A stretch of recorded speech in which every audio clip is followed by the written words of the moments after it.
Great. Well, thank you so much, Irene, for that kind introduction. And buenas tardes a todos. Bienvenidos a todos también. Me alegro mucho tener esta oportunidad de estar con ustedes en la convención latina más importante. Y si ustedes están pensando, ¿por qué este hombre indio está hablando español? Pues tienen que saber que yo soy de Miami. Y como joven, muchas veces mis vecinos me hablaban en el idioma suyo. Entonces decidí aprenderlo para poder tener más amigos y entenderlos en su propio idioma.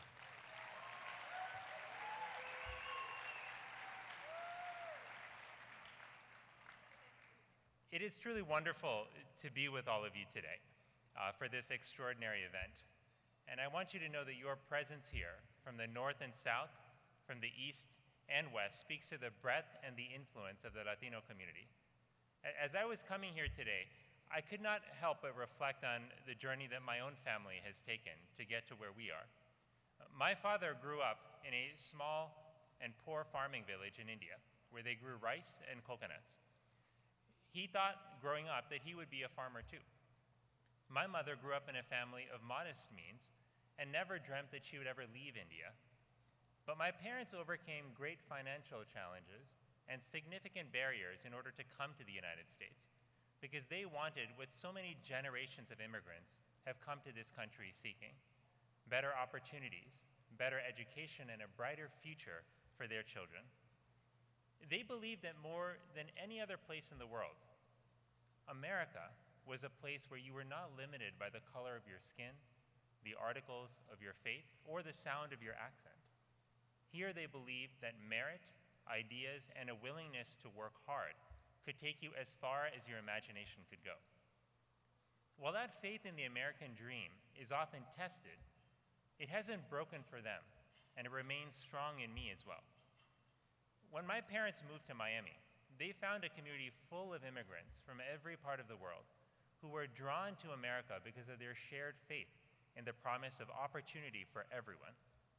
So many of the people that I came to know growing up trace their ancestry back to India, to Cuba, to Haiti, to the Dominican Republic, and throughout Latin America. Our stories were different. They were unique, but our shared experiences came to define our community. And I quickly developed an appreciation for the contributions that immigrants make, that we have always made, to building the great American community. Each successive wave of immigrants who come to our country make America stronger, better, more innovative, and more compassionate. We are the force that helps America reinvent and reshape itself time and time again. We are not simply a nation of immigrants. We are a nation of dreamers and doers, and we must never forget that. We must never allow our fellow Americans to lose sight of that either. And we must always ensure that America remains a beacon of hope for the future generations of immigrants, just as it was for past ones. Of course, the story of America is not simply about how we shaped her, but also about how America and its values reshaped us.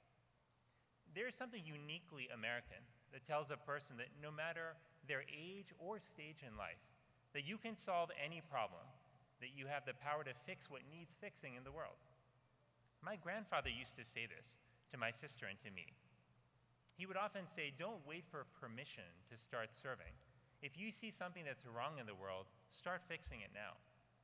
And so as teenagers, when my sister and I visited India, we saw a growing epidemic of HIV/AIDS that was not being sufficiently addressed. So we decided to become community educators and organizers and start educating students in big cities and in small villages on how to stop the spread of the virus. And it was this experience at age 17 that became my entree to public health. And 20 years later, I stand before you as Surgeon General of the United States, knowing that in no other country could the grandson of a poor farmer from India be given this extraordinary and humbling opportunity to serve.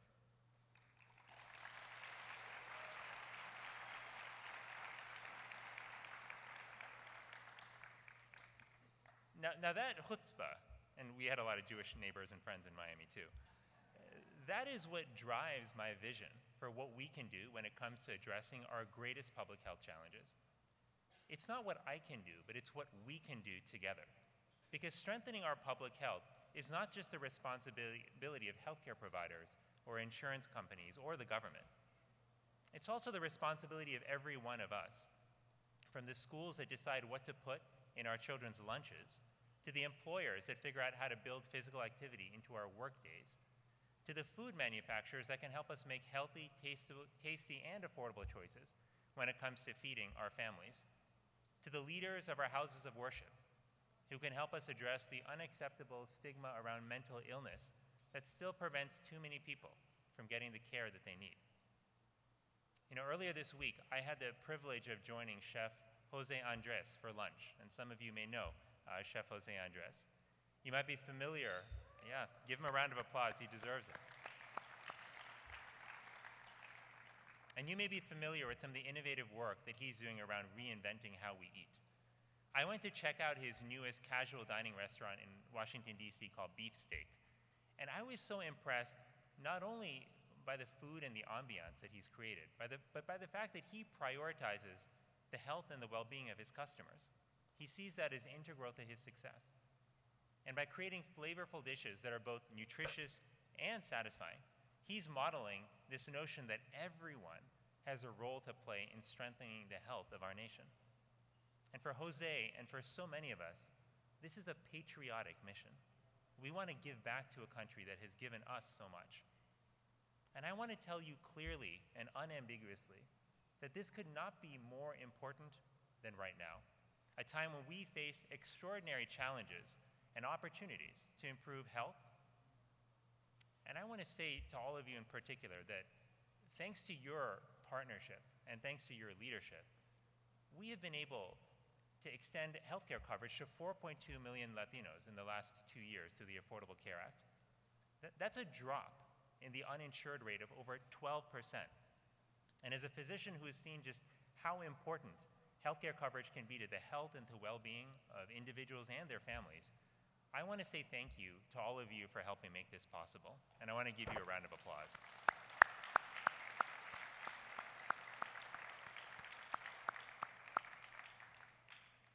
But as much progress as we have made, we know that our country still faces big challenges. We have alarming rates of obesity, diabetes, and heart disease that are threatening the well-being of adults and children. They are taking a toll on our economy in terms of healthcare costs and lost productivity, and they are even impacting our military readiness.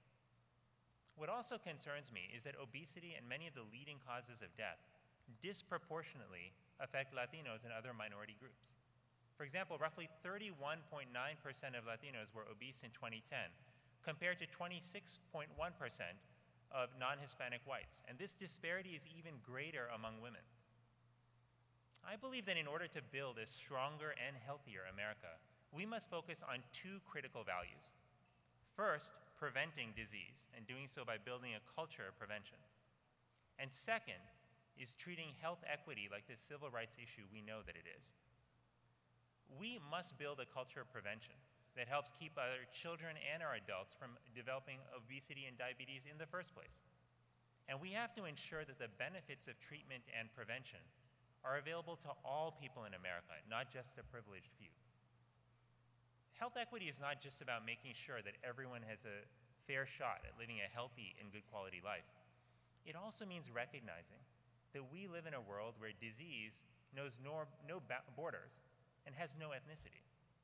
As we learned with the Ebola outbreak recently, domestic health and global health are intertwined. What matters most is what we will do together in partnership with other nations to prevent and to contain disease. That's the public health approach to creating a stronger nation and a stronger world. As Americans, I believe that we should lead the world in health just as we have led the world in bolstering democracy. That means, for instance, that we need a tobacco-free America and a tobacco-free world. Tobacco still kills nearly 500,000 people a year in the United States and millions more all over the world. And that's why I applaud US companies like CVS that made a decision last year to stop selling tobacco products in its stores and is now making it clear that they will not support efforts to block tobacco control programs around the world. My hope is that other American companies will join CVS on the right side of history by supporting the health of people around the world. We need others to step up too, though, and that includes organizations like LULAC. As a community and as an organization, you wield tremendous power in the choices that you make and that people make. From the policy agenda that you pursue and the way in which you engage your stakeholders to the behaviors that you model in the food and beverages that you serve at gatherings like this, you have the power to be a force for change. Later this year, my office will be issuing a call to action on walking and walkable communities as part of an effort to build a movement around walking in America and to make sure that everyone in America has the ability to walk in a safe neighborhood. We will also be calling attention to the sugar consumption problem in the United States, which is helping to drive obesity in America. And we will be partnering with faith organizations and employers to address mental health, tobacco use, and violence in America. In all of these areas, we need your help and your partnership to make America healthier and stronger. Don't just do it for the health of your communities or the health of your own families, but do it for the country that we love, the country that you and your ancestors fought to call home, just as my parents and I did. Together, we can build a great American community founded on the principles of prevention and health equity. We can set a standard for the rest of the world. We can create a healthier and more secure future for the next generation of global citizens. Thank you so much, everyone. Thank you for having me here today.